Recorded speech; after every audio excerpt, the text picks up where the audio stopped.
Well, welcome everybody to this session, which has the title of Calling the Citizen into Being, a Building Social Capital Case Study.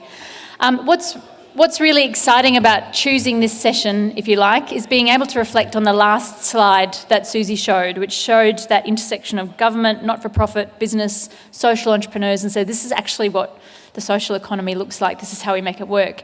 And I think what we're about to hear today is 6 people who will give us some examples of how their work, in terms of their own work and their own organisations, has come together to build something that is bigger and gives a community that connection, that network, that capacity for social capital. The format for this session is we have 6 speakers. I'm going to introduce the first 3 who will go through their roles. I'll then introduce the next 3 who will go through their roles. And then we have an opportunity for questions and answers and facilitated discussion, a chance for you to pick their brains in terms of what worked, what was the most surprising, challenging, interesting part of the process, and where to next. So our first 3 speakers. First, Steve McClure. So Steve is an analyst for SA Water, the former treasurer of Fencing SA, which I never knew actually about you, Steve, so there you go, and a co-founder of the Charles Sturt Fencing Club, participant in 2 world record attempts, and is taking a hands-on approach to learning how to organise community events. Our second speaker then is Mark Gauci. Mark is a resident within the Charles Sturt Council. He's been there for over 50 years. He's the State Relationship Manager, SA&NT, with the Community Business Bureau, who provides salary packaging advice services to the not-for-profit sector. And then our third speaker in this session is Eugene Suleau. Eugene is an actor, arts worker, photographer, currently studying for a Bachelor of Media at the University of Adelaide. He has been a resident of Kilkenny since 2008 and has been involved with guerrilla art since its inception and is excited by the changes that placemaking can bring to communities. So please join me in first welcoming Steve. So about 13 years ago, probably like several of you here, I moved back to Adelaide to raise a family. I moved into a nice little neighborhood called West Croydon, halfway between the city and the sea, 6 miles to the GPO as the crow flies. I got wrapped up in other things, wasn't much community involvement, and life went on. And then about 3-4 years ago, I started noticing that things were picking up. I thought, this is a bit interesting. So today, I decided to gather together some of my friends and neighbors to come together and explore what's been happening in our neighborhood. One thing that we have noticed is that all this change has started at the train stations. And so the man who started it at the train station in my suburb is Mark Gauci. So please welcome Mark Gauci. Good morning to you all. Thank you, Steve. My wife Margaret and I purchased our first home at Euston Terrace at West Croydon in May of 1985. Back then we were the youngest couple in our street. Today we're the oldest couple in our street. It was on our return from a 2-year work transfer from Darwin. The enthusiasm for our own garden became the catalyst of what's become the foundation of a 20-year working relationship with the City of Charles Sturt Council, in fact with their strategic planner of open space services, Miss Janet Willoughby. Around that time, City of Charles Sturt happened to be promoting their spring garden competition, inviting businesses, local businesses, schools and residents to participate in a wonderful community building event. The competition presentations are held each year in the City Council Town Hall, and several hundred local residents attend these events. Now, whilst I'm certain that the Council's intentions were never to make this event into a competitive war amongst the residents, I will say, that some people took their garden competition a little more seriously than others. But regardless of whether you won or you lost or you received an honourable mention, it was clear to me that what this particular competition did was most certainly generate spirit and pride within the community, and it can almost certainly be achieved through the promotion of community gardens. Our home garden, coincidentally, was awarded the 2002 Grand Champion of City of Charles Sturt, but following that, we decided to take a more subdued role in the competition. But in 2011, at my wife's insistence, I contacted Janet regarding a shoulder of land that was located adjacent to the train station, just 4 doors up from where we live. The block consisted of some 50 square metres, and basically it just consisted of rubble, concrete, metal and weeds. It was hardly an invitation proper for those commuters catching the train and returning home each day. A single phone call to Janet Willoughby, quite amazingly, generated her immediate attention and support. Janet arranged for a site visit with Margie and I to look over the potential garden bed, and she offered to provide plants and mulch, with Margie and I providing the planting and the ongoing watering and maintenance. Pardon me. We agreed to the terms, which in hindsight proved to become the humble beginnings of Rosetta Street greening. The council were generous to a fault. They provided 2 tonne of mulch, over 160 plants to fill the garden bed. And while all the initial labour was done mostly by us, it was when that was done that's where the interest from the local area began momentum. We'd be out there at night time watering the garden beds by hand. And the odd local would walk past and say, "Oh, are you doing some community service project, eh?" And which was very common, believe me. And we ended up having to get the orange vest to assure people that that wasn't the case. No, we mentioned we were just local residents who volunteered to do the work with the council. Now, of course, within 12 to 18 months, the garden bed was fully established and flourishing, so much so that Margaret once again insisted that we should contact Janet again because there happened to be a garden bed equally directly on the other side of the station that could also do with our work. So Janet once again showed up, confirmed that we were still certifiable, and arranged for the mulch and plants to be delivered with, again, the labour and watering done by my father Pat, Margie and myself. As the initial bed is located on the shorter stretch of our street, the second bed gathered so much more interest because so many more people walked past it.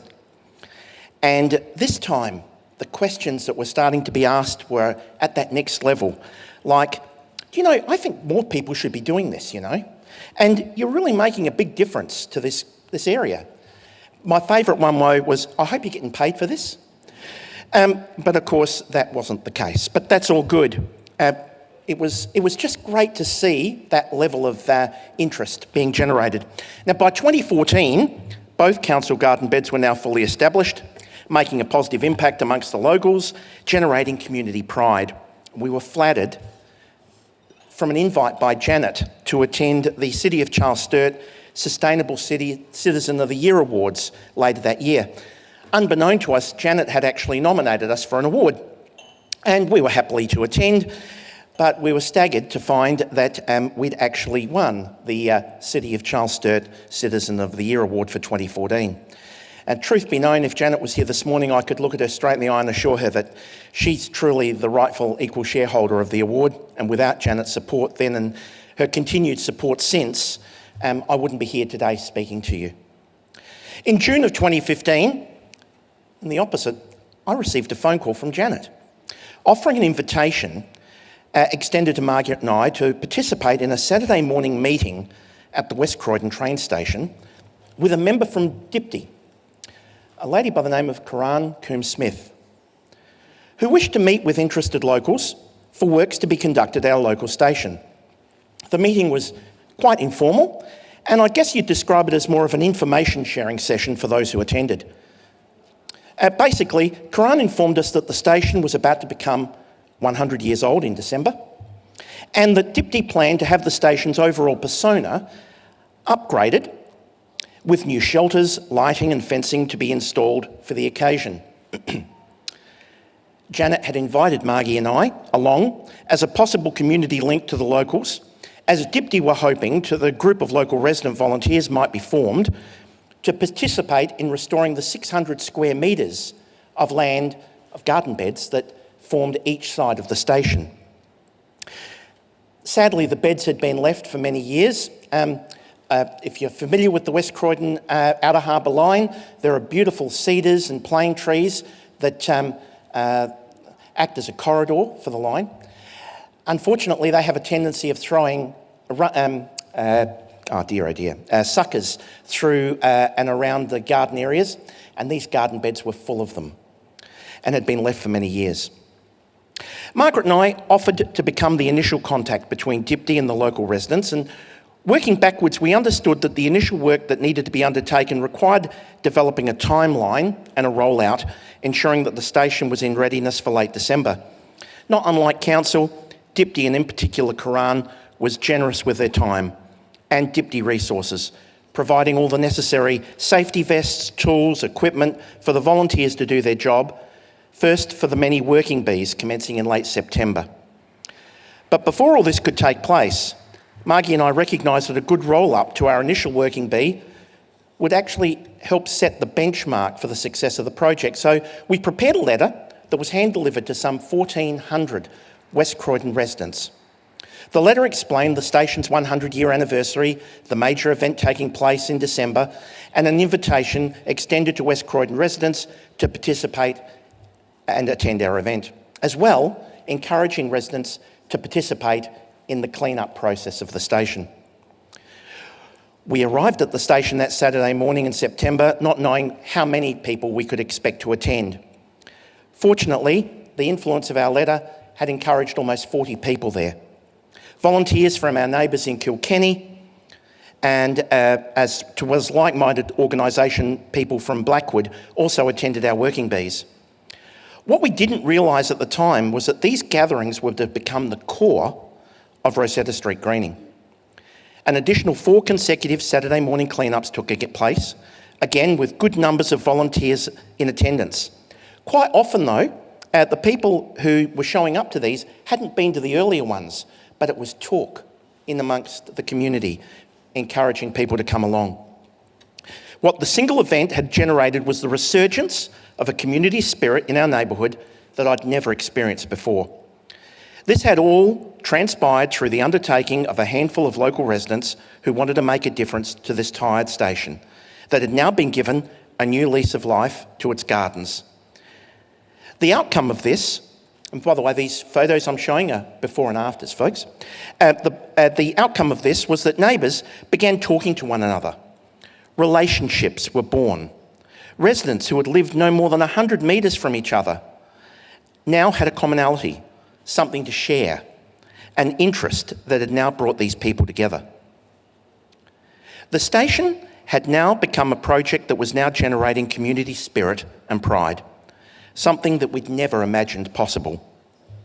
To give credit where credit is due, Karan and Dipti deserve every accolade possible, as they offered this fledgling group the opportunity to empower itself into what it's become today. The garden bed's now clear, the mulch arrived and distributed. It was at this point that a second letter to residents was prepared and distributed.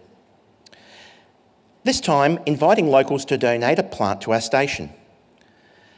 The idea behind this was to encourage staff to feel that they had, I think I'm at work, folks, I apologise, to encourage the local residents to have a connection with the station. It wasn't asking them to do, what we were looking for were just simply cheap plants. We didn't want their prize-winning rose, but anything that was hardy and drought-tolerant. Some 300 agapanthus plants,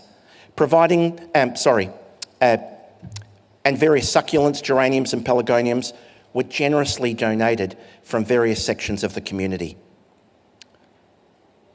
This in addition to Dipti's hundreds of native tubes that have now begun to really find their feet. On Sunday, December 20, 2015, our street party celebrating the station's 100th birthday took place. Over 150 local residents attended our celebration that Dipti held. Food stalls, speeches from Michael Deegan, Dipti General Manager, and City of Charles Sturt Mayor Angela Evans, as well as Christmas carols took place. Most importantly, the community spirit was there in abundance. The event created a heightened level in community bonding and closeness through the event. The build-up and success of the event provided the momentum for the formation of Rosetta Street Greening, which was established during the weeks following January 2016. 18 months down the track, And just like the garden beds that surround our train station, our group has now gone from strength to strength. It consists of some 90 Facebook members and enjoys an average of 12 to 15 local residents attending our third Saturday morning of the month station clean-up mornings. Our station has undergone a huge transformation, which is not only our garden beds, but artwork throughout the station underpass, produced by our local resident artists, and work on displays along the platform fence lines, produced by the Kilkenny Primary School and Montessori daycare schools. All this has been accomplished through our volunteer base, in conjunction with the support and continued patience of our Deputy Rail Care Unit Manager, Karan Coombe-Smith. In 2016, our group were once again nominated in the City of Charles Sturt Spring Garden Competition and were honoured with the Best Street Award for all of the City of Charles Sturt. Quite an achievement when one considers that RSG are less than 2 years in its existence. And the good news is, the enthusiasm, drive for the community partnership is still growing. Our relationship with Deputy and Council are gathering momentum, and with new ideas and placemaker projects coming up over the next 12 to 18 months, our future couldn't look brighter. I close my talk today with you with the City of Charles Sturt banner that Council have proudly displayed on our subway platform on our station. And personally, I think it typifies what Rosetta Street greening is all about. We really do love Rosetta Street. Thank you. Oh, good morning, everybody. Hope you can see me. Let me just get myself organised here. Excellent. Yes, fantastic. That's a very old photo. It's about 15 years old, that photo. Now, I am what you might call, in a sporting parlance, I've come off the interchange bench this morning. Tracey Davis, who's my partner, she was initially supposed to speak with you this morning, and she's the one who's put together the slide. She unfortunately couldn't organise the time off work, but I am here speaking on her behalf. Now, let me just see. Righty-ho. So, excellent. So I'm here to talk about turning cold streets into a welcoming place. Now, guerrilla art is, I suppose, a similar organisation to Rosetta Street Greening, been around slightly longer. It's been around for probably 4 or 5 years. And it's a similar kind of organisation within the suburb of Kilkenny, where we attempt to brighten the place up by doing community art projects and working on gardens. So I hope this will work. Excellent.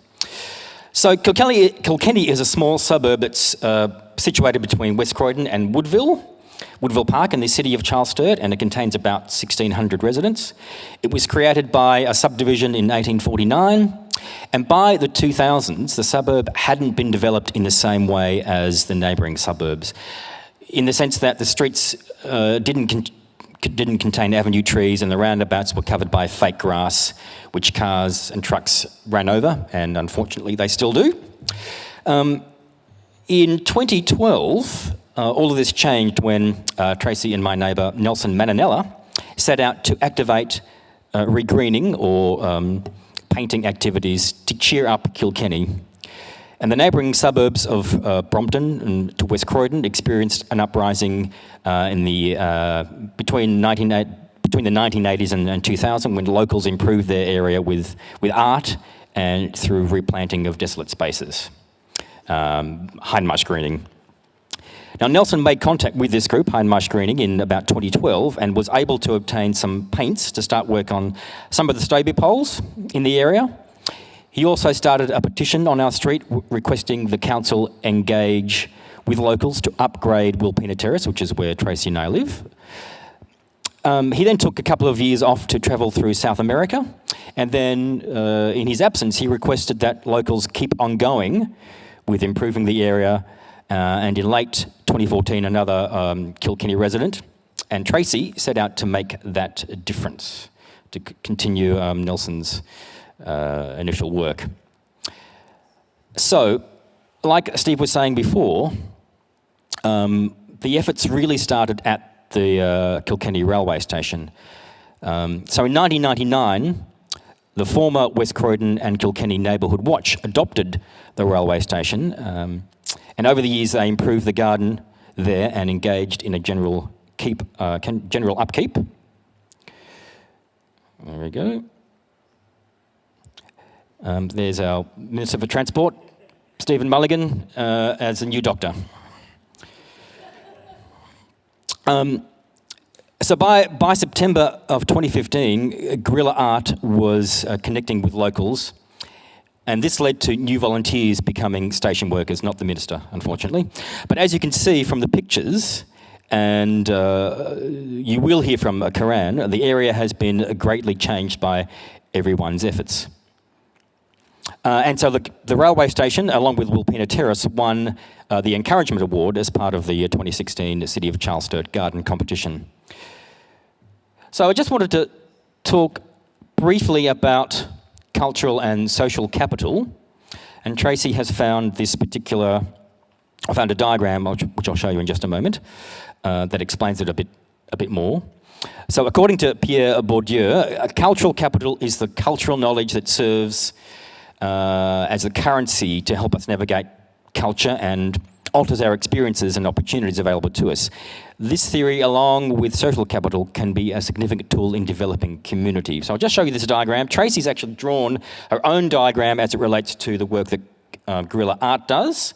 And if you want a copy of that, just to see how all this ties in together, then I've got them here. You can come and grab them. So basically, it's a combination of how you want to put all these things together. So you've got economic capital on the plus side or on the negative side. You've got cultural capital on the plus side or the negative side.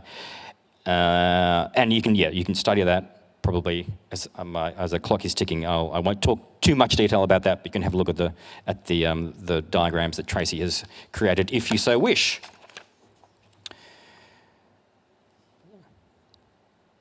I might just skip that little bit.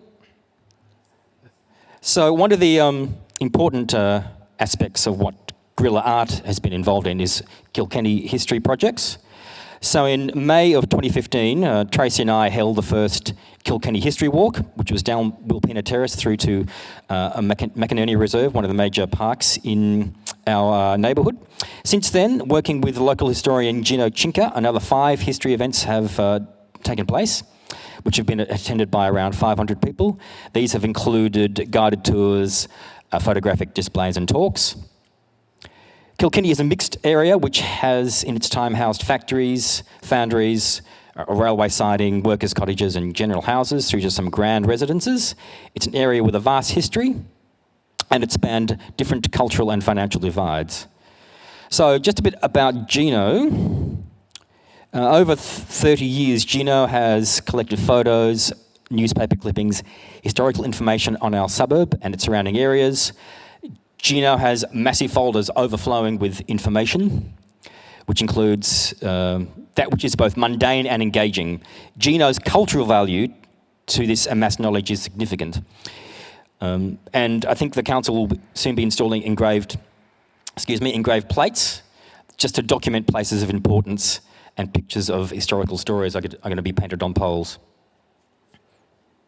Now, recently for History Month, we engaged others on social media with a historic picture per day based on Kilkenny. So one of the things about social capital and cultural capital is that if we invest time in looking at our area's history, this has empowered locals to have pride about their area instead of just seeing fake grass and stunted road trees. Making our culture, history and backgrounds of importance can alter our society's perception about who we are and what we do and where we live.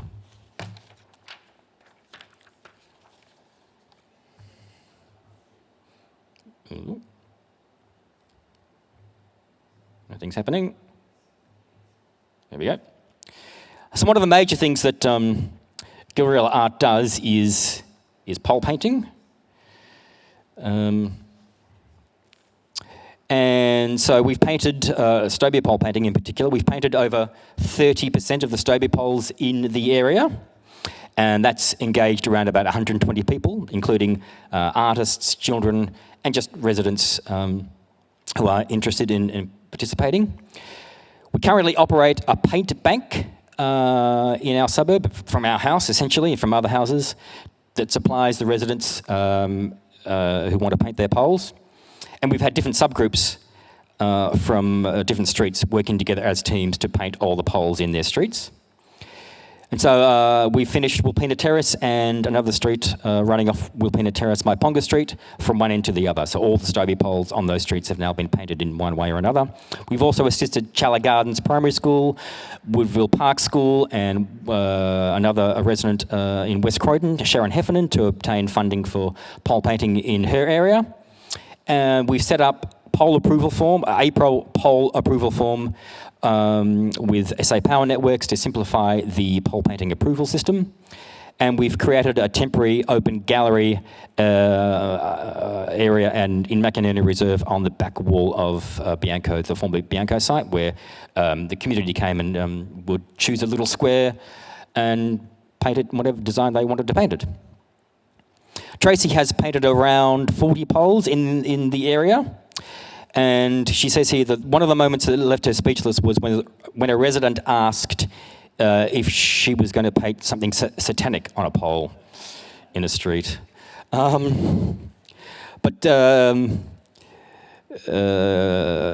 just move on to roundabouts now.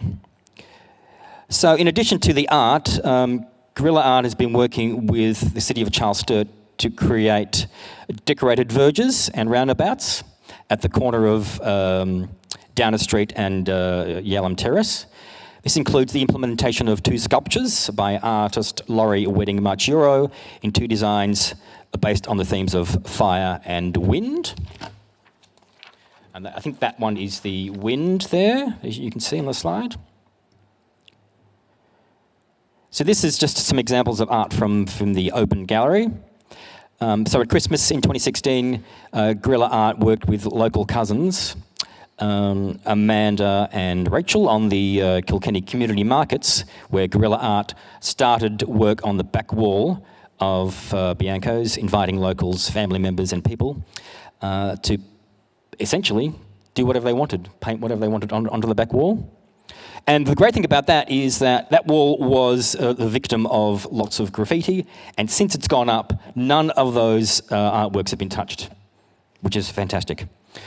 So just to finish off, just go through some of the examples here of how communities are getting involved. That's a grandma with one of her grandchildren getting involved. So Guerrilla Art's mantra is that we seek to further develop community art, gardens, fern plantings, train station environment and community spirit within the local area. We seek to empower locals to improve the space they live in while respecting the view of others. From our initial humble beginnings, with input from Hindmarsh Greening, the group has taken seriously the involvement of local residents in everything that we do. Painting specifically targets involvement, seeking to reproduce something that the resident wishes to see outside of their door, particularly in relation to Stobie poles. By directly involving them in the activity, even if it means tracing a design for them to fill in, we're able to connect them to community and place, which brings pride and cultural enhancement to the streets we live on. So in future, this coming Sala, we're going to be running a bike tour of all the particular street art, stretching from Kilkenny into Woodville Park.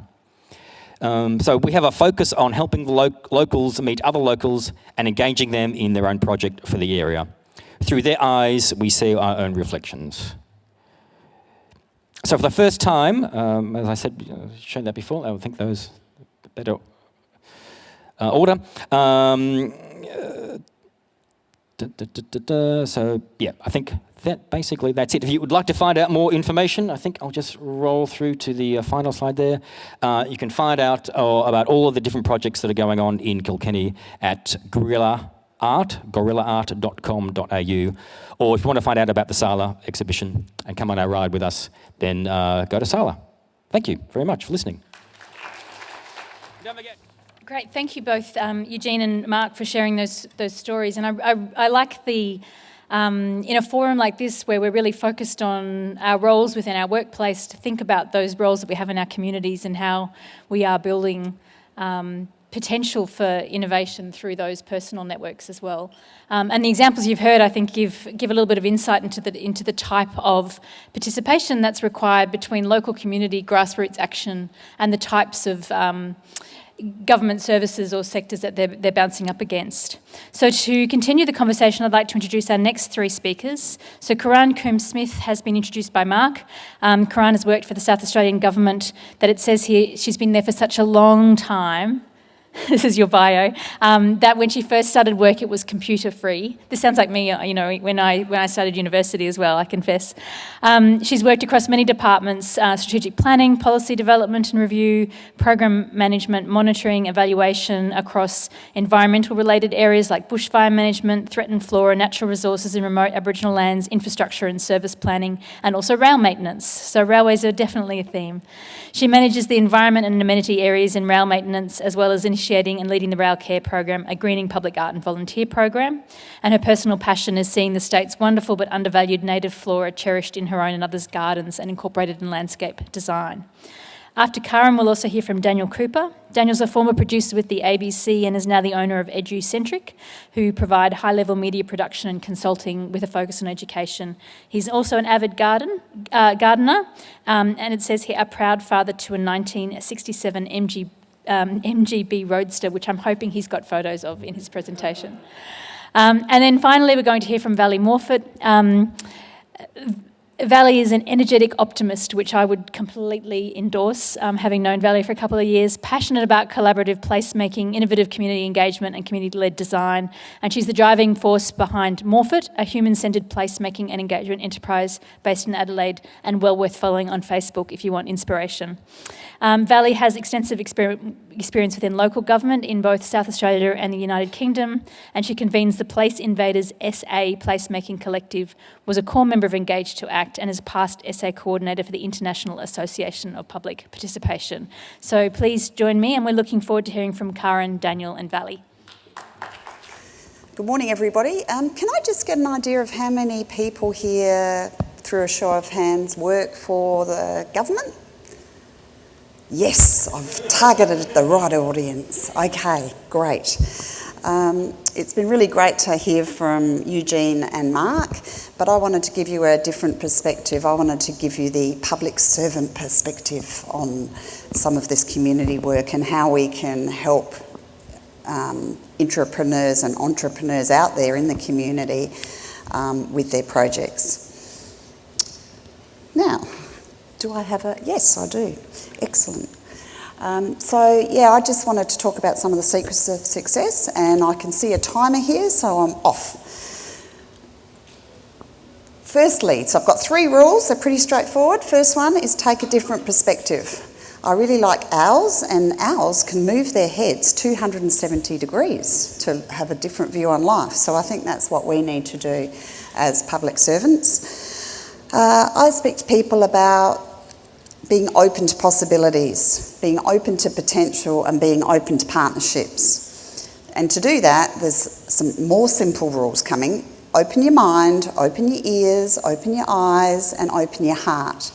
Now, public servants, I think there's a bit of fear in doing that, particularly opening your heart, but I think it's a way to get that authenticity to working with community groups and working outside of the public sector. And I think that when you've got all those parts open, it makes you agile and innovative, as we heard Jay saying he wanted to see in the public sector. One of my nicknames is Alice in rail maintenance. Rail maintenance is dominated by males, like 99%. So that's been really interesting culturally for me to deal with. It's a 100-plus-year-old culture, and it's interesting working there.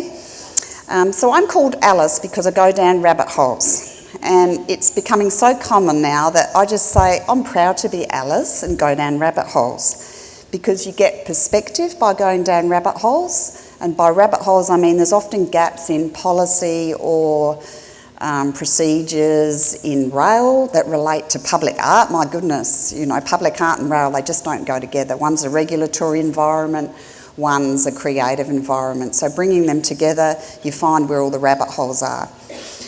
And the other thing that you do, if you go down rabbit holes, you find the root cause for things. And I found this in some really bizarre areas like bushfire management, infrastructure in remote Aboriginal lands. If you can get to the root cause, you can solve the problem. So I like being called Alice, but I think Alice was either brave or stupid, so I like to think I'm brave sometimes. Don't formalise, that would be another rule for getting perspective, is don't formalise too much because you'll just get bogged down with the formalities of sort of trying to operate a program. So I'm very lucky in that I have the full backing of the Chief Executive, and I noticed on the presentations you'll see the presence of the Chief Executive, who's also the Rail Commissioner, Michael Deegan. He may not present himself to the media, but he sure as hell gets himself out on the ground and out with community. And I also note the Mayor does the same for the City of Charles Sturt. So that's really empowering to local groups. The other thing I've learned is don't assume anything about anyone, and including yourself, because again, that allows you to learn so much from other people that can help inform your program.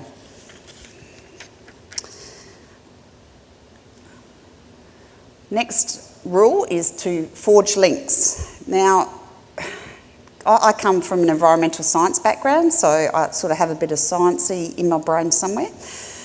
So John Venn, I think the Venn diagram's a great way of looking at interactions between people, but my goodness, if you go to the inner west, you're looking at the diagram on the right. There are so many interactions. I've got projects working from Croydon, West Croydon, I'm going down the train line, Kilkenny, Woodville Park. I had someone from Peterhead say, "Why aren't you doing anything at Peterhead?" And I said, "Well, no one's volunteered." And she said, "I'm here." But she was linked back to Hindmarsh Greening, and she was linked back to a mosaic group. So it's just fascinating. So the domino effect exists. It's really strong. And try and harness that is my philosophy. I've also worked out that serendipity exists with these community projects, and I think we heard someone say earlier to be patient. I think Irma said sometimes it took 10 years, and I've sort of parked ideas and then thought, oh, someone's interested in that, let's bring this idea out and help the community meet their aspirations with that. So linking in terms of the inner west, we've got fantastic neighbours like Mark Gauci and Daniel and Eugene and Steve. We've got interested individuals that don't necessarily are a rail neighbour, but they contribute. We've got artists who are just happy to put art at their local station, and we ran a grant program to do that. And we're trying to roll out 58 grants across Adelaide Metro, so that's very interesting in a regulatory environment and all the logistics involved and the safety aspects, as you can imagine. Local groups, businesses and schools, other tiers of government. City of Charles Sturt, in terms of the inner west, is an enabling council, and they've been absolutely fantastic, and all the areas I've dealt with there have been can-do people, which has really helped these community projects and building that social capital.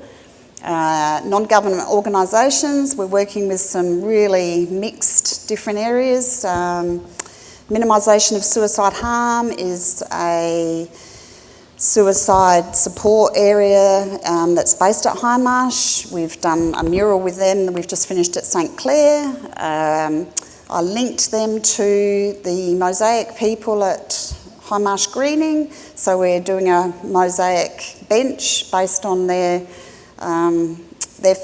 motto is above the clouds the sun always shines, so that's just one example of the NGOs. But most importantly for me, it has been trying to link through the big giant that is Department of Planning, Transport and Infrastructure, rail maintenance, bikeways, transport, roads. It's a big area, but I think you have to put some emphasis into your own department as well. And my third rule is to harness passion and proceed with purpose. So you've got to have that passion, and you can see that passion today in all the people that you'll hear from in the inner west, but you must proceed with purpose. So I see my role as trying to understand what everyone wants to do, their aspirations, what can be done in reality in a rail environment, and keeping that vision and that purpose going. I realise that Dr. Seuss is still copyright, but I love this picture of juggling and balancing, and I explain having a busy program as, you know, just keeping all the balls in the air, and I've learnt to forgive myself if I drop a ball occasionally because there's a lot of balls in the air, and finish what is fully started. So sometimes I think enthusiasm, or for various reasons something might not happen at the pace, or it might not happen at all, but if you've started it, I think as a public servant I've committed to it, and I'll try and work really hard to make sure that I finish what I've started. But I also think what we neglect to do in the public service is to have some fun and to celebrate success. So it's really important, I think, to celebrate success, and I think the turnout that we had at the 100th birthday celebration of West Croydon celebrated that community spirit. And my final rule is to keep in touch. Difficult when people are busy, but I try and go through my head, go through all the projects and think, okay, who haven't I spoken to lately? Who haven't I touched base with lately? And I tell people, just cattle prod me if I've forgotten you. And I try not to forget people. So I just wanted to give that brief overview of my rules for trying to operate an innovative program within the public service, and I'm more than happy to talk all day about rail care because I love it, and I think that passion is really important, and I've given public servants advice before that I've mentored or managed. If you don't like it, go find something else to do. But keep your passion, it's really important.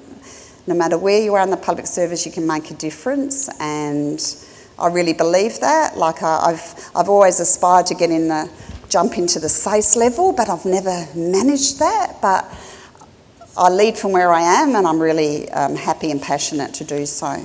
So thank you very much, and I'd like to acknowledge, obviously, the efforts of all the people I work with who inspire me every day, and also my leadership team right through to the Chief Executive are really great, so I'd like to acknowledge their support as well. That really helps you when you do your job. Thank you. I'm just going to move this lectern back a little bit, because I don't like hiding behind it. So we've heard from quite a few people who are involved in rail care and the train stations. I'm not. I do water balloon fights. I've done 2 really big water balloon fights so far, and we'll wait for this to click. So I'm an analyst for SA Water, and I do have to put the disclaimer that SA Water has absolutely no involvement in the water balloon fights. It goes against the conservation message. Is there a trick to getting it moving or pointing?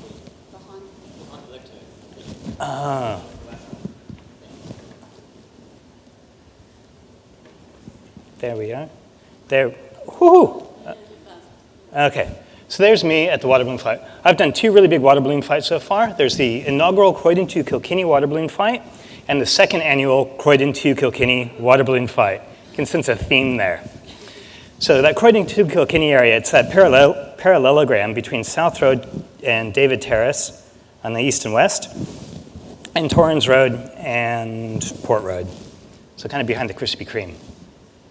So I'd been living there for about 10 years. And like I said, hadn't seen much happening. And there's a bit of a history behind this water balloon fight and how it happened. But I want you to imagine, first of all, that it's a brilliant sunny Sunday afternoon. Birds are flying around, people are screaming, squealing, having fun, having a blast. And you have 300 of your closest friends and neighbors all throwing water balloons at each other. So this is my condensed version now. is a group of us had gotten together, and we were talking. We said, Adelaide's a little bit tame, it's a little bit timid, it's placid. People seem to be waiting for other people to be doing stuff. So we came up with this idea that if we brought other little cool placemaking things from other places, like the Fremont Troll in Seattle, or there's regret walls, or perhaps mass participation world record events, like giant water balloon fights. If we brought those to Adelaide, that would just zest it up a little bit, and it could become a place where people wake up and think, hey, I can do anything. Well, there's a word for that. We started too big. Our plans were too big, and we sat there, and we didn't know what to do. And energy kind of waned. But then along came the City of Charles Sturt placemaking grants. Small grants that were just big enough to get people started. And this is when I call it my humble realization, or my humble epiphany, where I realized that I needed to start small. I needed to start in my own neighborhood with a small amount. And the Charles Sturt placemaking grant really helped on that. So it had the 3 criteria: the potential impact on place.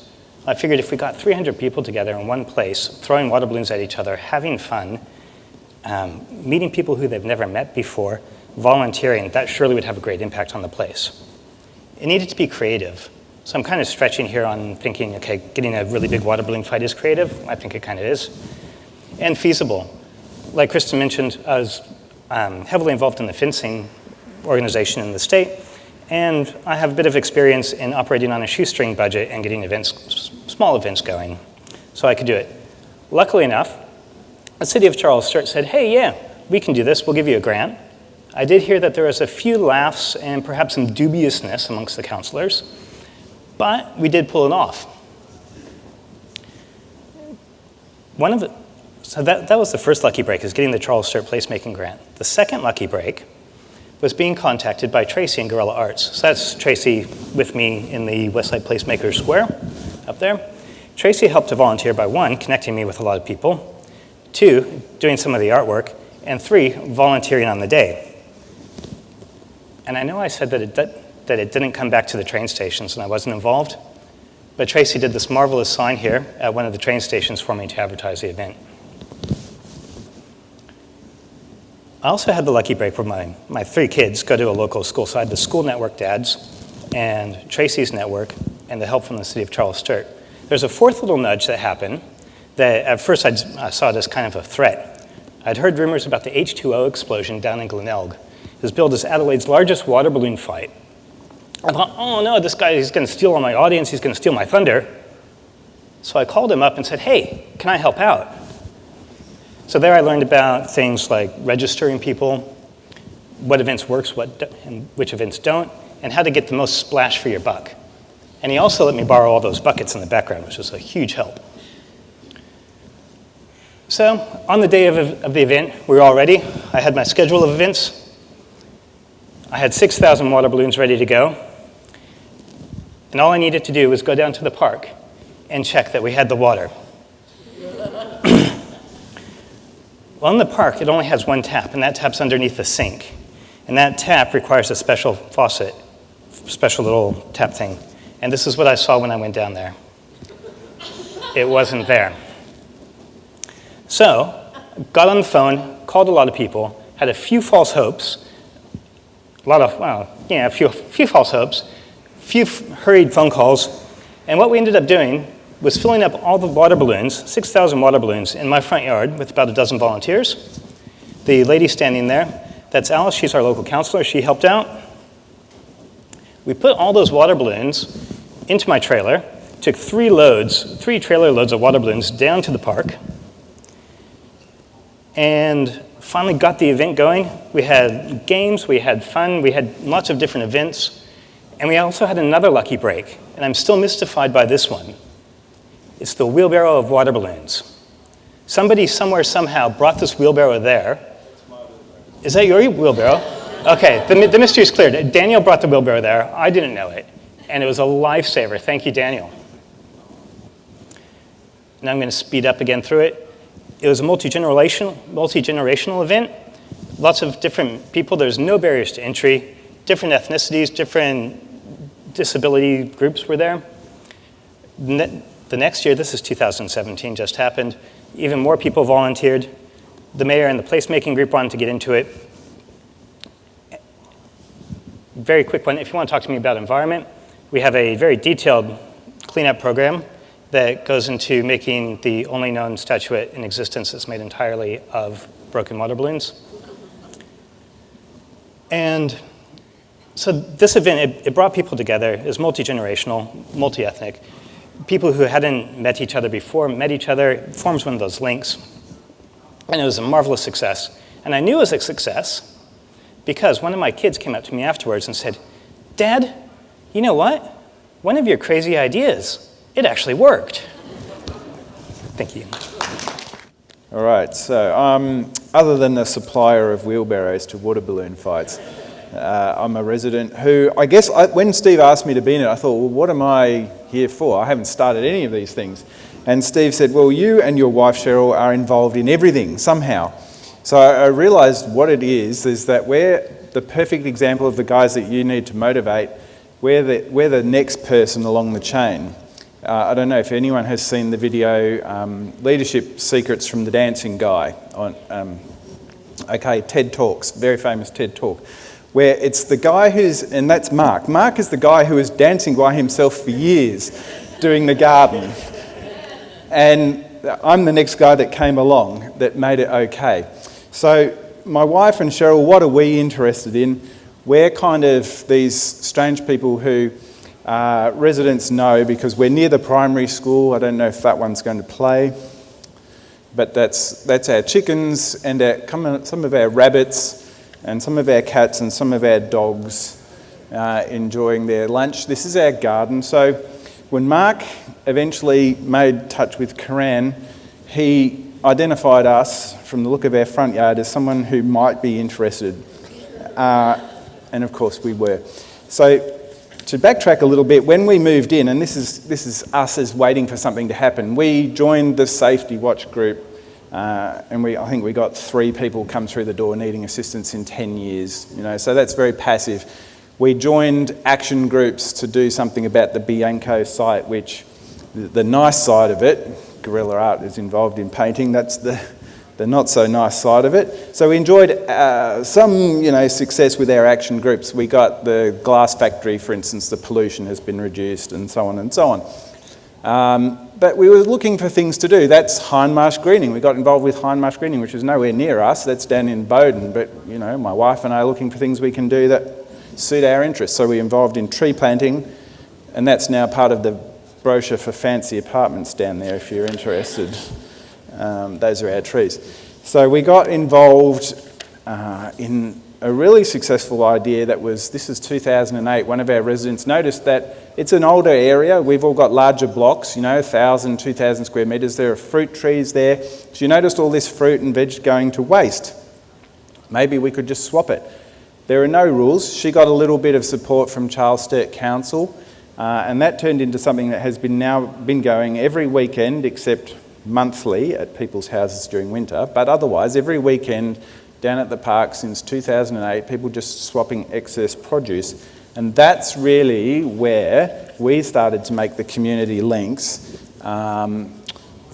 There's me and my wife in some of the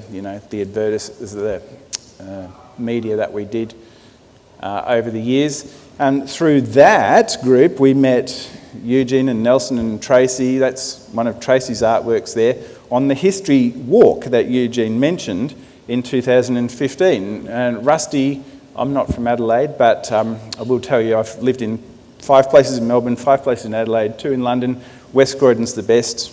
Kilkenny may be second best. So we learned about the history. That's Rusty, who's famous if you grew up like Mark around the area, who apparently the school kids used to say hello to way back when. And we met Eugene and we got, this is really good. So when Mark knocked on the door and said, have I got a deal for you? We were interested. And then all those sort of links have spun out. And we have become, I should mention too, we had great support. It's a very Adelaide story where the Speaker of Parliament gets his boiler suit on and comes down and waters the gardens for you, but we've got Karan there and we've got the Minister there. So we've had a lot of really good support. But I guess one thing that I want to touch on is taking that a step further is being the second person along, and then we've got the second and third and the next 80 people, is, from Karan's point of view too, is how do you maintain that momentum? Because it's not formal. As a group, we're not incorporated. How do you fund us? Mark got some money from the council for a trailer to put all our stuff in. But even how do they give us the money? Well, as it turns out, they gave Steve the money because he had to be incorporated to get the insurance for the water balloon fight. So, you have to kind of loosen it up a bit. So we got some of the discretionary ward allowance funding from one of our councillors for the trailer to make it easier. But then, where's the next step? Because people got involved in this for the enthusiasm, and the garden's going so well now, well, nobody wants to just come along and pull a few weeds. So there's the underpass, looking like it needs some artwork. So that's my little Facebook Photoshop on the left there of what it could look like. As it turned out, a local artist lived directly opposite, who we'd never met before. That's her sketch of what it could look like down the bottom. That's Alice, who's previously been mentioned on the right-hand side, chatting about how we might make this happen. And so we got some funding for that too from DIPTI. We got the council, we got the schools, we got the Montessori preschool. So many rich connections. And suddenly it's leapt, into this sort of massive community engagement thing where I provided the wheelbarrow, but also that's my son's scout group on the right there, providing the sausages and the beverages, and as it gets better every year, this year we've got ice blocks. But how do you keep it all going once it's looking really good? Well, from our point of view, a massive kind of downer is that's the graffiti Mark and I have removed this week. We fixed it on Saturday, then we fixed it again on Sunday, so if it was any of you bastards on Saturday night. Nobody wants to just do that though. So, where do we take it? And I do want to touch on a couple of the bumps because it's not so formal. And I don't want to blame Karan at all, and I don't want to blame anyone in the council, but we did have, for instance, a bit of a hiccup where, if you're kind of kick-starting people like us into momentum, this was meant to be a celebration of the mural in the underpass being done and the Montessori kids having done their artwork. We thought that we could get the street closed because we'd got a leaflet from the council saying we're loosening up the procedures to make it easier to have street parties and stuff. So we thought, awesome, we'll have kids on bikes, we'll have, throwing hoops, we'll have, a jazz band, Mark's brother can sing, it'll be great. But in fact, as you see, there are no kids there because we didn't get the road closed because council said, you don't qualify, and we couldn't work out why in time. And then DIPTI went and put a wheelie bin a skip bin for rubbish right in front of the artwork the day before it was meant to be revealed. But they didn't know that we didn't know, that this was happening. And one of the assumptions was made that people that are working on the railway station use the railway, so therefore we know when the railway is going to be closed. But no, we're just residents who like to make it look beautiful. So, these sorts of informal things can actually become a real challenge. But it all turned out well.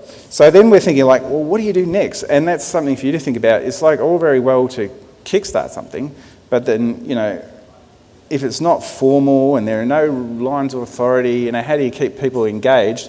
So we sort of had this interesting discussion with Karan earlier on where she said she wanted to have a plaque to acknowledge the work that we'd done. What do you want to be called on the plaque? And well, we thought, I don't know, West Croydon Railway Station Care Group, And she said, well, don't do that because you might want to do other things. So we called it Rosetta Street Greening, and we've gone on to do other things. That's a local park. We thought we might do mosaics and beautify. There's the paint bank. That's, my wife and I have gone feral. That's the garden opposite our house there. Then we're painting local areas. A bicycle users group that rides along the train line has sort of developed as well. And our next idea is something that Mark calls the Boulevard of Dreams, is to leverage off all of this, and because of the South Road works, it's become really busy, just make it a focal point for the area. So keeping these things, and that's one of the, for some reason we have a photographer who's joined our group that likes to take photographs every week, so you never know how it's going to happen. But the blossoming of this thing, and thinking about it from a public service point of view, it's not so much like having rules, it's more like dating. You go along and you hope it's going to turn out really well, and it might blossom. In our case, it has. So, thank you very much. My name is Valli Morphett. I'm a placemaker, an engager, I'm a stepmother, I'm a dog owner, I'm a science fiction fan, I'm a bushwalker, I'm a volunteer. We're all so much more than our job titles, and I think the presentations you've heard from these wonderful people really reinforces that. I'm also a chalk artist. In my spare time, I crawl around on the ground and I create artwork from chalk in public spaces. So in my own way, I'm a bit of a guerrilla artist too. Really, oh look, I'm up already. Thank you very much, techies. I'm here today, there I am again. Got to see 2 photos of Valli. So I'm here today to bring it all home, and I'm going to really talk about just the absolute amazing power that, the benefits that these fabulous people bring to their local communities. And I'm going to skip through very quickly some of the early bits of my presentation just to make up on a bit of time. Okay, so we've heard from Steve. Fantastic ideas, man. Water balloon fight to bring the whole community together. Who would have thought of that? I wouldn't have. Karan, how humble was Karan? She's delivering, coordinating artists all over the city to bring train stations to life. If only she had shared some of the amazing artwork, which she's really gotten going within those train stations.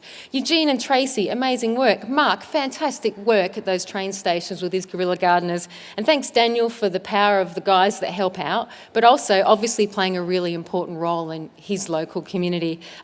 Who we didn't hear from today. Okay, so there's a group of West Croydon residents who are working with the T2T joint venture to co-design a local reserve. Meanwhile, Rachel and what was her friend? Rachel and Amanda are trying out running a local market in the reserve. Meanwhile, the local history group is incredibly busy. High Marsh Greening is, placing mosaic pots all around the important intersections of that suburb. And Candice, meanwhile, is currently coordinating a whole series of community skill sharing workshops, which will be held on a fortnightly basis in the local hall.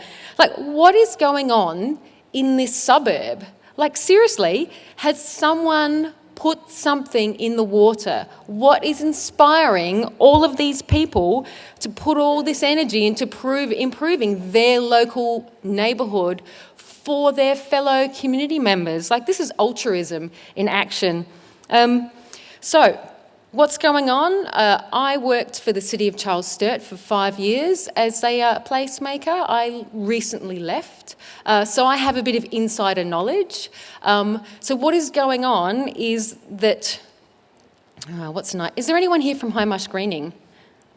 I've got one. So 18 years ago in Bowden, a community group started with the desire to put more greening into the space. They also wanted to build creativity and colour into the streetscapes, but they were very savvy, smart people. So they were connected with the local politicians. They've always found a way to get on council, and they started talking to others who started talking to others. The City of Charles Sturt features very active citizenry who are teaching each other how to achieve community outcomes, how to get funding. The council has then been forced to develop its own capacity to support and work with these community members. So they've been in the background too, providing support and advice to these people, providing seed funding, of which a couple of these guys have been successful in obtaining, but also just bringing the right people together and helping people connect the dots. And yeah, I know this intimately because I've been working really closely with these people over the years. So the City of Charles Sturt now is one of a new wave of really place-making savvy councils that understands the value in helping citizens to lead the change they want to see themselves and helping them do it themselves. So it's not about council delivering more and more, it's actually about building people's capacity to do it themselves. If you want to, and placemaking here, this is my interpretation of placemaking, by the way. If councils are to treat placemaking as streetscape and asset upgrades only, it costs hundreds of thousands of millions of dollars to implement, whereas placemaking is embraced as a collaborative process and working in partnership with communities and building their capacity to do it on a grassroots level themselves. It's just smarter financially. It's so much smarter, and the investment required is so much smaller. So Charles Sturt runs the Westside Placemakers Grant, different to a normal community grant because it requires collaboration, so collaborative teams of at least 3 people to go for these grants, and priority is given to people who are contributing significant in-kind contribution, voluntary hours, or match funding. Anyone can go for these grants, but you need to deliver it in the City of Charles Sturt. Charles Sturt placemaking staff couldn't be here today, unfortunately, due to other commitments, so I'm kind of speaking a little bit on behalf of them. But I've got a bunch of, just very quickly, a bunch of images of some of them. Steve, some of this is your project work. Some of the fantastic community-led initiatives which have been going on in West Croydon and in Kilkenny. This is the Westside Placemakers Grant. But the community spirit just shines from these images, right? This is complex stuff. As a professional placemaker, it's very difficult to inspire this kind of altruism, whereas these people are leading the way, they're doing it themselves. So honestly, these guys are my heroes. But it hasn't all been easy. There is challenges everywhere, and in fact, there's no such thing as a challenge, there's just an opportunity. That's how I like to see it. But community-led placemaking is right at the empower end of the spectrum, right? This is not a space that government generally likes to sit in. You'd all understand that. It's a difficult space, empowering people, because it means you have to actually support something you have absolutely no control of whatsoever. Our council members are elected to form a group that make decisions on behalf of community. Council members love the concept of placemaking. They're like, yeah, placemaking, we're right on board. But when you go to a council meeting and someone puts up a report which actually is asking for $1,000 to run a water balloon fight in a local community park, what you have is a bit of a bun fight in the chamber, in my experience. Like, what, are you crazy? Why would we want to give $1,000 to someone to run a water balloon fight? This one got over the line, thank God, because it was a fantastic outcome. But saying that $1,000, you know where that went? The majority of that went to the insurance required to run this event, to the liability insurance, and also to helping these people become incorporated. How much actually was spent on water balloons on the day, Steve? About $300. So, this is a bit of a complex space. But the fantastic benefit of these kind of placemaking grants are, it's not about, I'm out of time, it's not about doing more and more for your community. It's about building their capacity to do it themselves. Very simple stuff, really. It's just like feed a man a lovely fish dinner, or lady, or teach them to fish.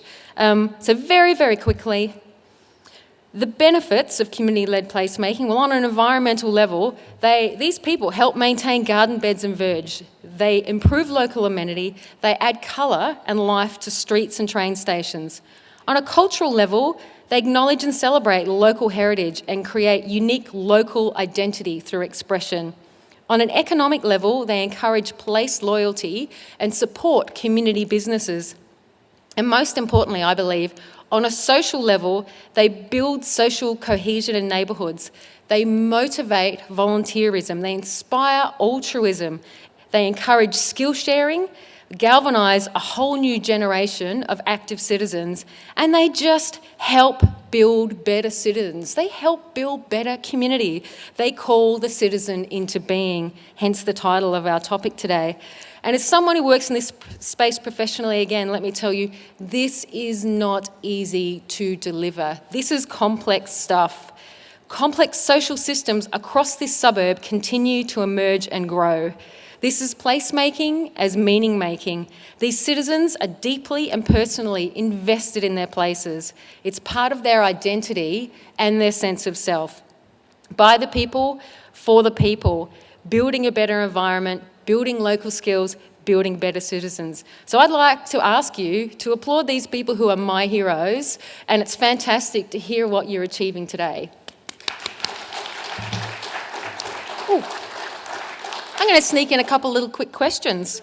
Ask yourself, please, so how is your organisation helping to support and empower people like this? And what are your ideas for your local street? Because if we can do it, anybody can.